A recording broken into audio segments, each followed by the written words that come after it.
American actress Meghan Markle, soon to become a British princess in a modern-day fairy tale. You've got the beautiful American actress. You've got everybody's favourite prince. It looks like the perfect match. Meghan and Harry's big day will be the latest show-stopping royal wedding, enjoyed by hundreds of millions around the globe. Royals do pomp and pageantry like no one else, and they do weddings like no one else. Every royal wedding is staged under a strict set of rules, drawn up with military precision and steeped in history. In this programme, the secrets of the royal brides are revealed by royal insiders. From the dress designer... The most exciting part of any royal wedding is seeing the bride in her dress for the first time. To the wedding singer. It was a very exciting time, one of the highlights of anyone's life. The butler. To the cook. When Harry was quite small, he came into the kitchen looking for treacle tart, saying, "Mummy says it's okay." Producing Harry and Meghan's fairy tale wedding will require a small army, and nothing but perfection will suffice. They know the world is going to be watching. Make the slightest slip, everyone is going to know about it.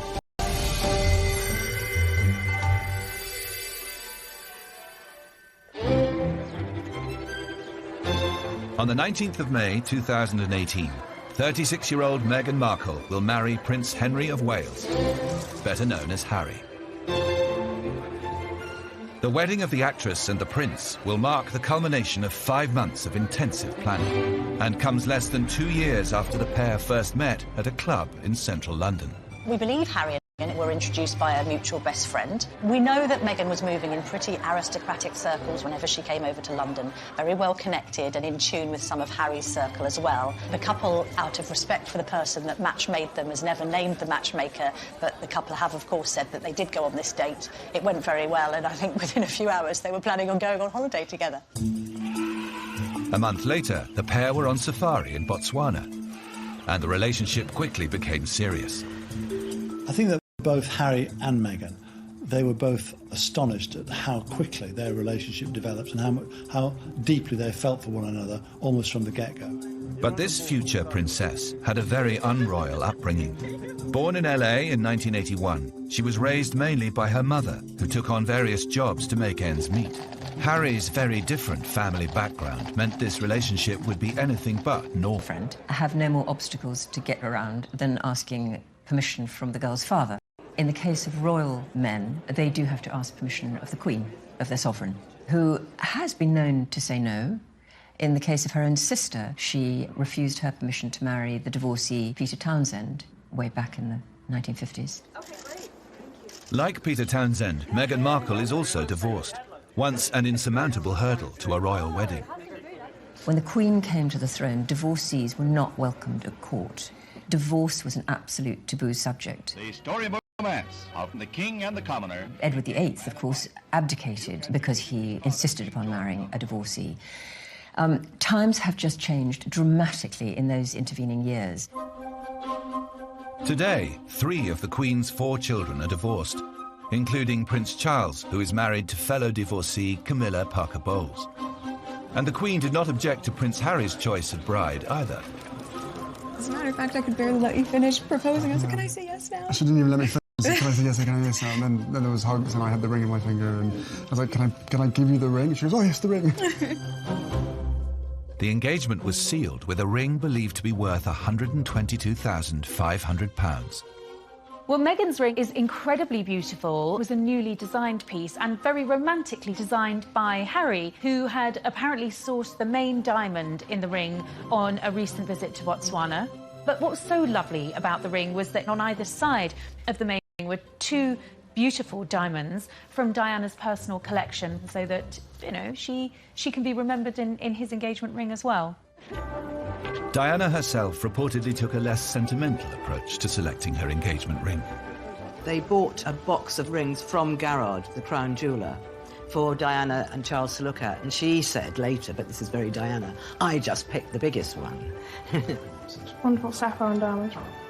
When were you given that? Just last night? No, Sunday.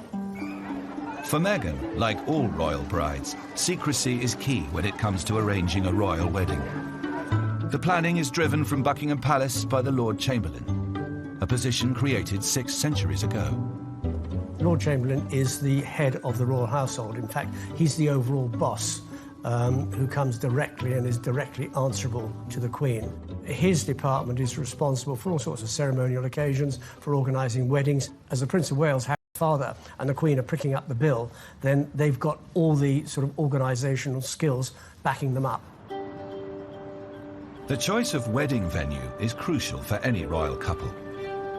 The most common venue is Westminster Abbey. It was where the Queen was married, it was where Prince William was married, it's where Diana's there. Westminster Abbey has been hosting royal weddings since 1100. It seats 2,000 guests and is just a handy half a mile from Buckingham Palace. But there are alternatives. When Charles and Diana wanted even more guests and a longer procession, they chose a venue that hadn't hosted a royal wedding for nearly 500 years. St. Paul's Cathedral. Prince Charles decided when he married Diana to use St. Paul's Cathedral, and there was a lot of argument about whether that was going to be too expensive in order to secure the route with soldiers. And he particularly wanted to use St. Paul's so that more people would be able to come into the capital and see the wedding for themselves or see part of the procession. 3,500 guests watched Charles and Diana's wedding inside St. Paul's. 600,000 lined the 2-mile route to Buckingham Palace. Harry and Meghan have decided on a different venue. St. George's Chapel in Windsor. It has seen royal christenings, weddings and funerals, including the christening of Harry himself and the burial of the Queen Mother. The Reverend Canon John Ovenden was based at St. George's as the Queen's chaplain. I think Harry and Meghan wanted something a little more intimate, and they wanted, to cram everybody in. And that's rather nice, to be able to do that. And it's a homely place. It's a homely environment because, the Queen considers that to be, her home. She loves Windsor. I think from the outset they both wanted a smaller, more intimate family wedding, and St George's does have precedents for that. Harry's uncle, Prince Edward, married Sophie Rhys-Jones at St George's Chapel, and also his other cousin Peter Phillips, who married Autumn Kelly. And if you look at all of those family weddings, they really do feel like family weddings.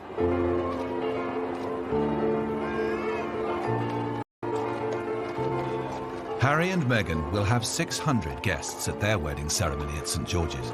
Not many for a senior royal. Everybody wants to be invited, and those that aren't will see it as a personal and a social slight. When Prince William announced his engagement, they were given a list, as long as your arm, of people that had to be invited to a royal wedding. Dignitaries, ambassadors, heads of state, and on and on and on. And William took one look at this and said, well, if we invite all of these people, there's going to be no room for my friends. What do we do? He then went to the Queen, and the Queen said, what you do is you put that list in the bin, you invite all your friends, and if you've got space after that... There is a bit of potential for controversy because both are close, well, Harry particularly is very close to Michelle and Barack Obama, and I'm told had wanted to invite them to his wedding. But, of course, that could have put a possible diplomatic storm on the map with... But I think you're going to see quite a smattering of stardust because, of course, Meghan is a well-known actress and she's got a lot of well-known friends. And it's going to be that wonderful combination of royalty and celebrity, so it's quite an irresistible mix. The invites themselves are produced by royal printers Barnard and Westwood.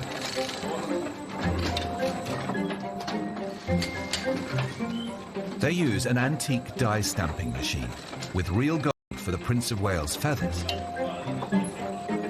and the edges.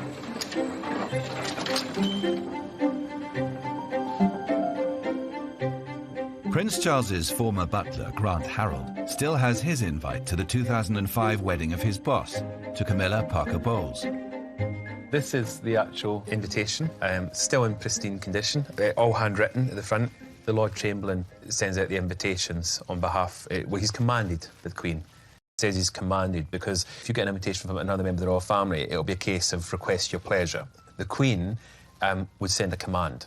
Of course, today, if you don't turn up, they're not going to suddenly have you beheaded or take you off to one of the Tower of London or something.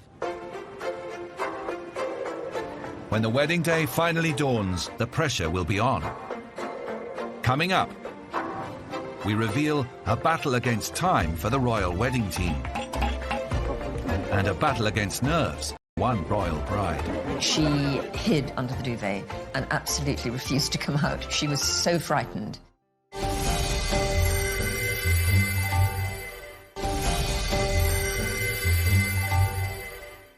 At 12 noon on the 19th of May, St George's Chapel, Windsor will host the wedding of Prince Harry and American actress Meghan Markle. But as with all royal weddings, the day's arrangements will begin many hours earlier.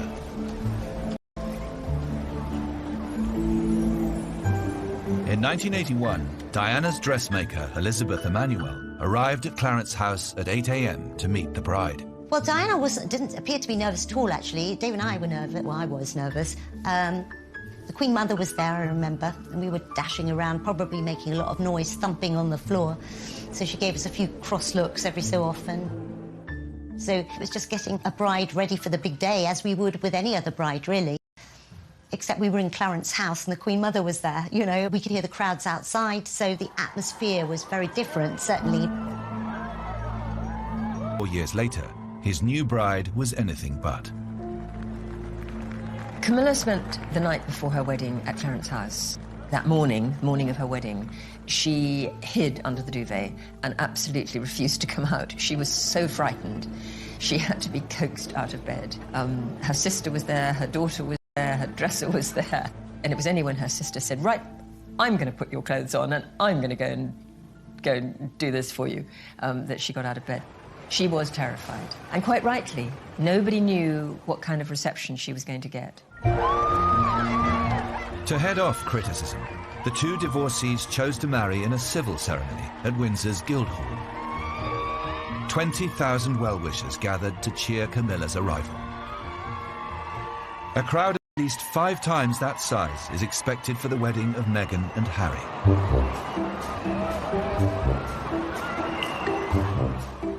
And according to royal wedding superfan Anita Atkinson, they should arrive early. The 2011 wedding of William and Kate. I was on the pavement outside of Westminster Abbey for 4 days, 3 nights, in my Union Jack tent, and it was incredible. And Anita knows the secret of how to get the best view at a royal wedding, and keep it. For anyone who wants to go to Harry and Meghan's, you've really got to get there early. And you have to manage your spot. You've got to guard it with your life. Because you can guarantee that at the last minute, you'll get someone coming in and saying, oh, can the bairn get... Well, they don't say bairn down in London. But can my little boy just get in there? No, because my space. My space. I've been here for 20 hours. Oh, here, can my granny get in the wheelchair? No, that's my space. You've got to guard it with your life.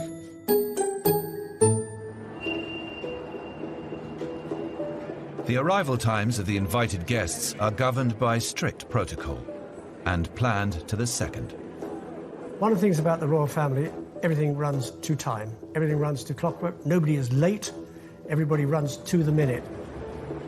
At the wedding of Prince William and Catherine, general guests, including famous friends, were instructed to arrive by 9:45 a.m. 9:50 saw the arrival of senior politicians, opposition followed by the Prime Minister. At 10:15 came the first royals, the groom himself with best man Harry. The remaining royals follow in strict order of importance, culminating in heir to the throne Charles at 10:42 and the Queen at 10:45. Precisely 6 minutes later, Kate Middleton left the nearby Goring Hotel, and the waiting Greek room, and William was no different. The TV screens in the Abbey were actually turned off just before Kate left the hotel, because she didn't want him seeing what she was wearing until she was walking up the aisle. The most exciting part of any royal wedding is seeing the bride in her dress for the first time, because the dress has been kept such a secret that when you see it, Well, that's the moment we've all been waiting for. Now, it has just been confirmed that it is Sarah Burton and Alexander McQueen who designed this dress. Royal bridal dresses have been setting trends since the wedding of Queen Victoria. At a time when most brides wore bright colours, her daring choice of ivory kick-started the British tradition of white weddings. It was a direct influence on Diana's dress designer, Elizabeth Emanuel. So this is one of the trunks. There's 3 of them. Elizabeth still keeps a treasure trove of mementos from the dress of the century. Because I'm a bit of a hoarder, any scraps of fabric, sequins, I would put into the trunks because we were very worried about press finding out, you know, what colour the dress was and everything. Unlike with Meghan or Kate, Diana's dress designers Elizabeth and husband David were revealed to the press before the wedding, kick-starting a media stampede. We were totally unprepared because we had press phoning us up and people outside, people going through our bins, cameramen rented premises across the road to us and they had their long-range camera lenses and everything changed from the minute it was announced. The Emanuels hoisted in a safe to store the dress and employed security guards to mind it. And that was just the beginning. There were various things that we did to protect the secret. One of it was to put odd-coloured threads and fabrics in our rubbish because we knew people were going through the bins. We bought giant shutters so we could pull them down so people couldn't look through our windows. And then we made the spare dress just in case, you know, in case they discovered the secret. But we just didn't talk to the press, even though they tried very hard and would say things like, oh, please give us some details because I'll get a sack if I don't come back with something. And, you know, I'm trying to keep my children going through school and it was just awful. But the spare was never needed. The original remained unseen until the wedding day. You know, I don't think anyone will forget the impact that Diana's dress had. It was probably the most iconic dress in royal history, and I think that was because it was so elaborate. I mean, the train itself was 25 feet long. My favourite bit of all the footage, I think, is her coming out of the coach, and then her train is released, and she turns around and then the wind catches her veil, and it's the most dramatic and exciting moment. Always reminded me of a beautiful transformation as well. From you're a young girl into a princess, you know, and we thought at that time Queen of England at one time. The right wedding dress has the power to transform a bride's public perception, as Camilla Parker Bowles was also to discover. Prior to her 2005 wedding, Camilla had a less than glamorous image. We'd seen some pretty terrible photographs of Camilla over the years because they were all snatched by paparazzi, so she was looking thunderous or she was in her old gardening clothes. And suddenly there she was on that lovely spring day in the most beautiful clothes with a glorious hat and a beaming smile, and she scrubbed up really well. She looked fantastic. It was the beginning of a complete change in her fortunes because people could hear her voice for the first time. They met her. They discovered that she was a lovely, warm, friendly, funny woman. Meghan Markle's choice of dress is the subject of intense press speculation. We know that when she does do glamour and formal wear, she does it very, very well. And I think if you look at those official engagement portraits, she spared no expense on that dress, and there are reports that her wedding dress is costing upwards of £400,000. I think you expect fairy tale, I think something dramatic, something with impact.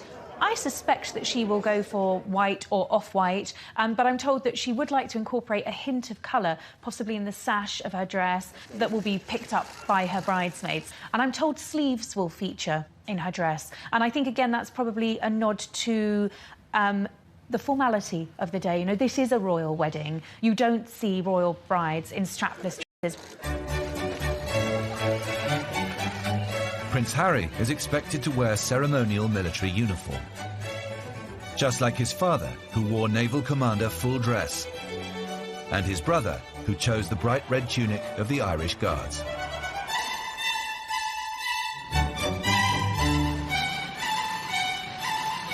Russell Cashket's company holds a royal warrant to produce military coats and uniforms, and had the painstaking job of making Prince William's striking red outfit. The detail is really labour-intensive, and it's done by quite a few different people. So, this is just a collar, the same as Prince William's, and there's 3 different types of gold on here. This is a diamond-cut gold. It reflects like diamond. If I pull it, can you see? His uniform in the strictest secrecy. You can't talk about it. And also for the staff, trying to make garments for them not to know that it was for the royal wedding was quite hard because it couldn't be leaked.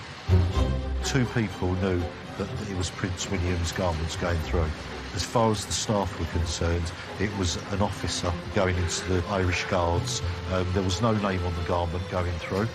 The earliest they would have known about it would have been on the Friday morning, after he'd walked out in his scarlet tunic, because they would have realised who made the scarlet tunic. And they would have all been sitting going, I made that. Adding a personal touch to the church is the job of the florist. Meghan and Harry have selected Philippa Craddock, who promises to fill St George's Chapel with locally sourced, bee-friendly blooms. This follows the natural look of Will and Kate's wedding, created by Shane Connolly. Shane brought the countryside into Westminster Abbey, trees and all. I suppose the thing that was the overriding thought through that wedding was that everything was thoughtful. That was the thing that the Duchess felt was really important to her. The sourcing, that it was English, that it was seasonal. So the idea of the trees were one of the first directions that we went in, and they loved the idea. Shane had planned an avenue of cherry trees in blossom, but then the British weather intervened. The heat leading up to the wedding was a huge surprise, and it got hotter and hotter, and my suppliers said, there's no blossom left. The week before the wedding, I had to phone the bride to say, there's no blossom, and the only thing we can do is have green trees. You know, I've got brides who have hyperventilated over, you know, the shade of a rose being pinker than they thought. And here was a girl who was completely in tune with nature. The aisle was lined with native hornbeam trees, and at their base, growing flowers dug up from the grounds of Windsor Castle. The main thing that we used were lily of the valley. Sadly, these aren't the beautiful carpets from Windsor Great Park, but it is a beautiful flower. And of course, it's got this extraordinary scent. And in the language of flowers, they say, you have made my life complete, or the return of happiness. So they're very auspicious, which really also was quite important. And I think it must be lovely for a bride to walk down the aisle feeling that she was not in a grand abbey, but actually in a part of England, in a rural part of England that was just being brought inside for the day. Coming up, the vows of a modern princess. I'm absolutely convinced that Meghan will not say she will obey Harry. So this is Prince Charles's. The butler reveals his secret stash of royal wedding cake. Beds in the world safe. Meghan and Harry will be in an open carriage, effectively, which makes them very, very vulnerable.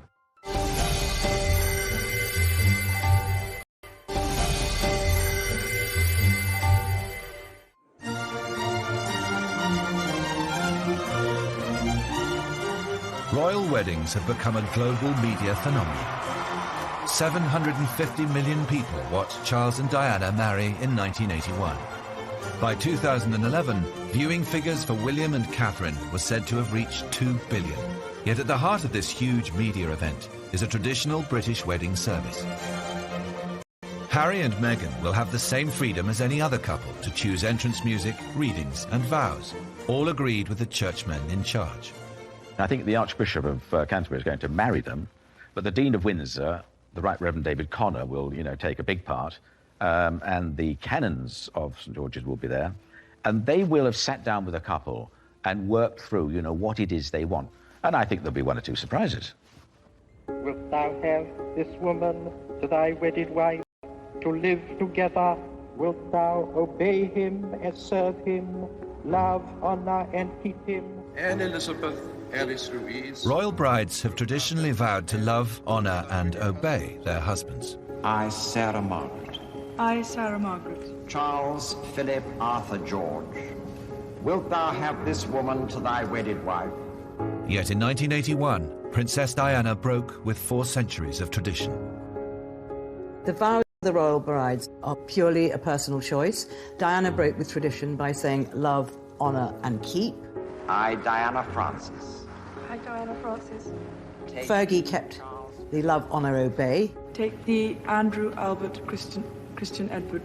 But then stressed afterwards that she wasn't the sort of girl that would obey, but she wanted to keep the wedding ceremony as it was. To have and to hold from this day forward. To have and to hold from this day forward. For better, for worse. For better, for worse. Kate Middleton, when she married Prince William, went back to Diana's idea of love, honour and keep, and I'm absolutely convinced that Meghan will not say she will obey Harry. Wilt thou love him, comfort him, honour and keep him, in sickness and in health? I will. One tradition Meghan is likely to follow is with the choice of wedding ring. And she who shall wear it may remain faithful to each other. At royal weddings, only the bride is given a ring, Together in love until their and it is usually forged from ultra-rare Welsh gold. As far as the wedding band is concerned, I would very much expect that Meghan will be given a wedding band made of Welsh gold, because that's traditional for Welsh gold by the people of Wales, and she gives pieces of that gold to the members of her family who are marrying out. Kate wears a band of Welsh gold, and I'm sure Meghan will have the same privilege as well. It's a family tradition. With the ring, I thee wed. I thee wed. With my body, With my body, I thee honour. I thee honour. The signing of the register is the only part of the royal wedding conducted away from the cameras. It's a lull in proceedings filled with music and sometimes a show-stopping singer. Musical legend Dame Kiri Takanawa received the call-up for Charles and Diana's wedding.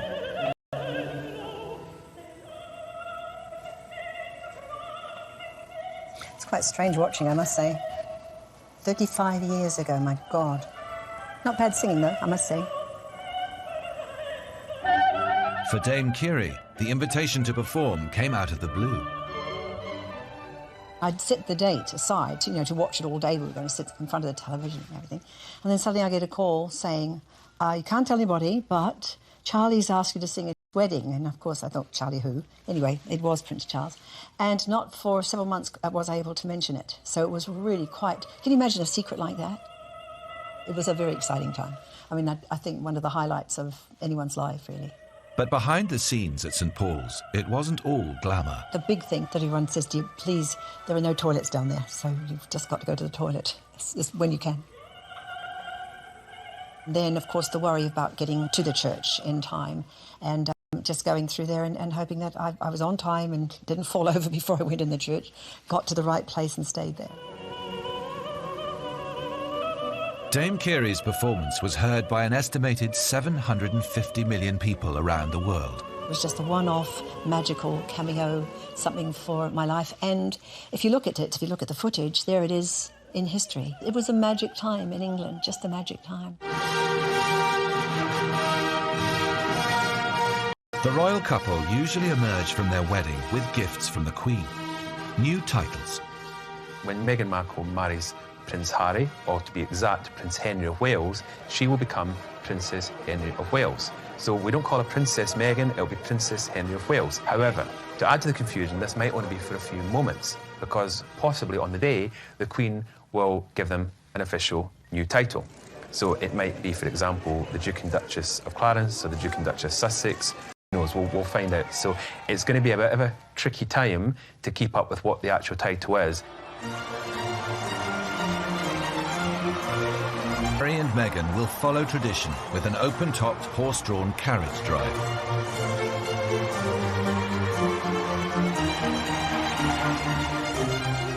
Their procession through Windsor town centre will present a huge challenge to security staff like Ken Wharf, former protection officer to Princess Diana. Well, when Meghan and Harry leave the gates here at Windsor Castle, from the total safety of Windsor Castle, you're really stepping into the unknown here. Because there are always those uncertainties that one have to prepare for. I mean, we have lots of buildings here that need to be searched, need to be secure for that occasion, because let's not forget, Meghan and Harry are going to be in an open carriage, effectively, which makes them very, very vulnerable. Up to £20 million was spent on security surrounding Prince William's marriage to Kate Middleton. limits went on the thousands of uniformed police lining the route. But royal weddings also require hidden security officers, deployed closer to the couple's horse-drawn carriage.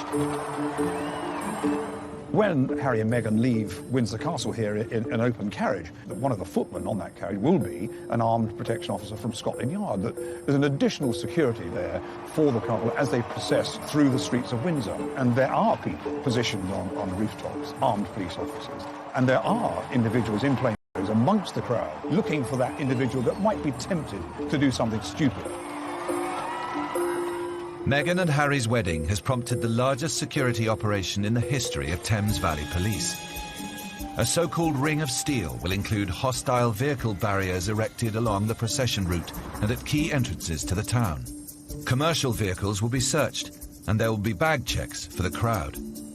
I'm pretty confident, based on my experience of working with Scotland Yard and these major occasions, that this will be a happy day where security will be as near as 100% as you're going to get it.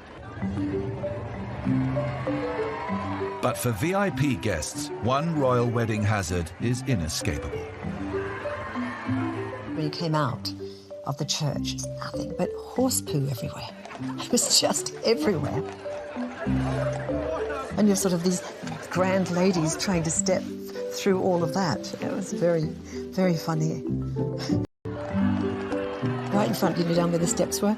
Oh, covered in horse poo. And the smell.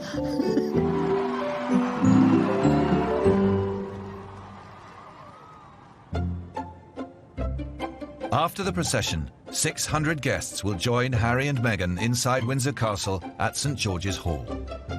Here they will find a vast dining table set for a 3-course dinner, all expertly laid by staff like former royal butler Grant Harold. So here what I've done is I've put down a main coin first, and again you use what I call my golden rule inch roll, which is where you put the thumb at the edge of the table from the knuckle to the tip, so that's about an inch, and then I'm going to build the cutlery around that.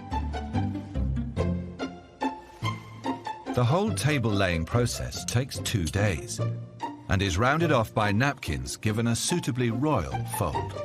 I do the fleur-de-lis of Prince of Wales feathers. Here's the bit. We're going to flip it over, tuck it in at the back, and bring the sides down.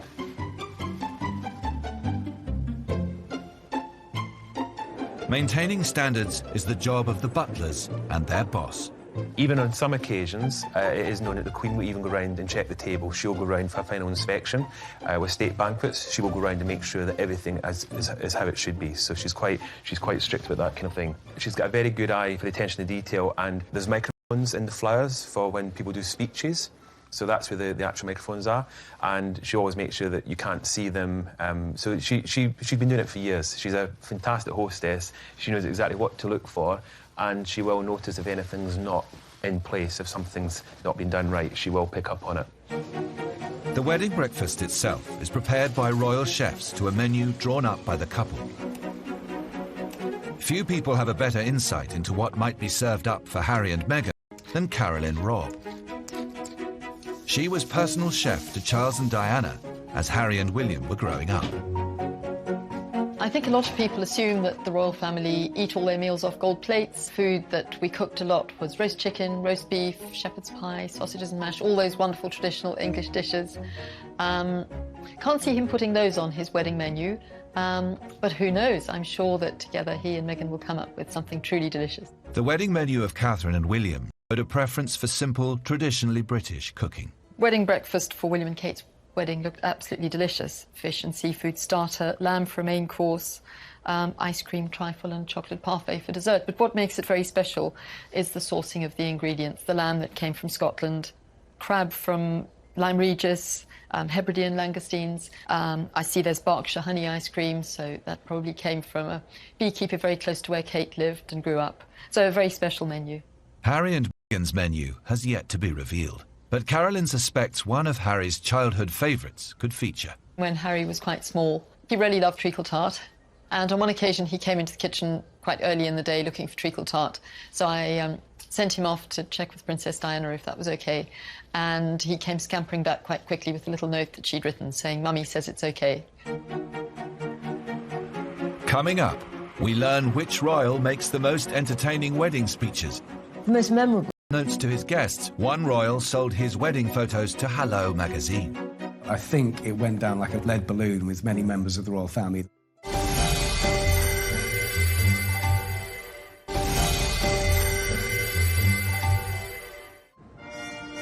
On the 19th of May, Windsor Castle will host the new royal bride and groom's wedding banquet. For many, the highlight will be a best man's speech, expected to be delivered by Prince William. But according to royal insiders, he'll struggle to outshine his own best man. The most memorable speaker, I think, at royal weddings that I'm aware of has been Prince Harry. He apparently had the whole room in absolute stitches. Now, he wrote that speech while he was in the Arctic, walking with the Wounded. Anyway, he came back, pushed it on paper, ran it past Chelsea, his girlfriend at the time, who said it was wonderful, but there was one reference in there that she felt was a little too far, which was to Kate's killer legs. And she just said to Harry, I think you better drop that, which he did. But apparently his speech was very, very touching. He referred to William throughout as the dude and sort of said if he could end up as happy as his brother, then he'd be a happy man too. So it was very sentimental and very, very funny speech, all delivered while he was wearing a fez, apparently. Every wedding guest will receive a memento, a piece of wedding cake packaged in a commemorative box. So this is Prince Charles's Dutch Commonwealth one, and then inside there we've actually got the cake still as it was all those years ago. And then here we've got a more recent one. So this is Prince William and Catherine Middleton. This one you can tell has probably never even been opened before. We've actually got the cake again. I've just left them exactly as they were. And I have resisted ever going and having a nibble on them. Harry and Meghan look set to ditch this traditional style wedding cake. Instead, they've asked the fashionable Violet Bakery in East London to produce a lemon and elderflower sponge covered with flowers. They'll also be refusing gifts, like William and Kate before them. Kate and William did it differently. They decided they didn't want any gifts, physical gifts. They wanted their friends to donate money to charity, and I'm sure that's what Meghan and Harry will do. After the main reception is over, an exclusive party of 200 guests will head half a mile south to the Windsor's private hideaway, Frogmore House. 10 years ago, Frogmore was the venue for the wedding reception of Harry's cousin Peter Phillips and his wife, Autumn Kelly. They provoked a scandal when, unbeknownst to most of the guests, they sold photos of the private bash to Hello magazine for £500,000. Generally, what happens in the private do's stays in the private do's. There are no cameras there, or none of our cameras are there. So what happened? Also, it's a wedding ceremony, which is where there's supposed to be a private situation, the most private the royals are ever in, inside their own home, for goodness sake. And they thought this was just photographers at a wedding and happily posed and grinned away. And then we're quite amazed in a couple of weeks afterwards to see 59 pages of a Hello supplement dedicated entirely to things that they thought were private family shots. I think it went down like a lead balloon with many members of the royal family. I don't expect that to happen with Harry and Meghan. Harry and Meghan's evening reception looks set to follow the model of William and Kate's, a private star-studded party that continued until fireworks at 3 a.m. There'll be a lead up for Harry's gang and Meghan's friends, and that could well go on well into the night. They're mates with Ed Sheeran, they're mates with Ellie Goulding, they're mates with Joss Stone. Elton John's got his place round the corner. I think he's cleared his diary. Stormzy could well be there, but at this stage we just don't know. Given Harry's reputation as a bit of party prince, I'm hearing that, what is being planned is going to be a pretty big party.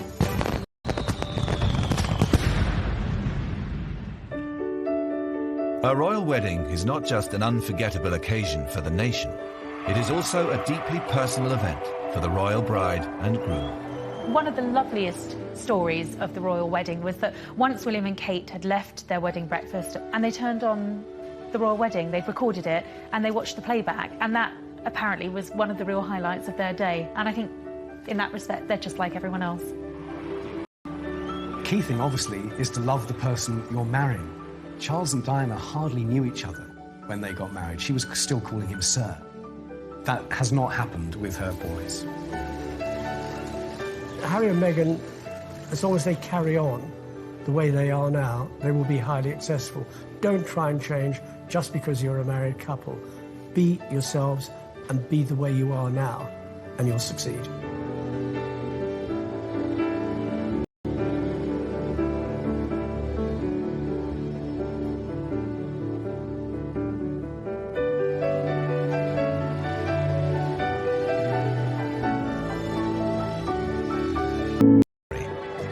The remaining royals follow in strict order of importance, culminating in heir to the throne Charles at 10:42 and the Queen at 10:45.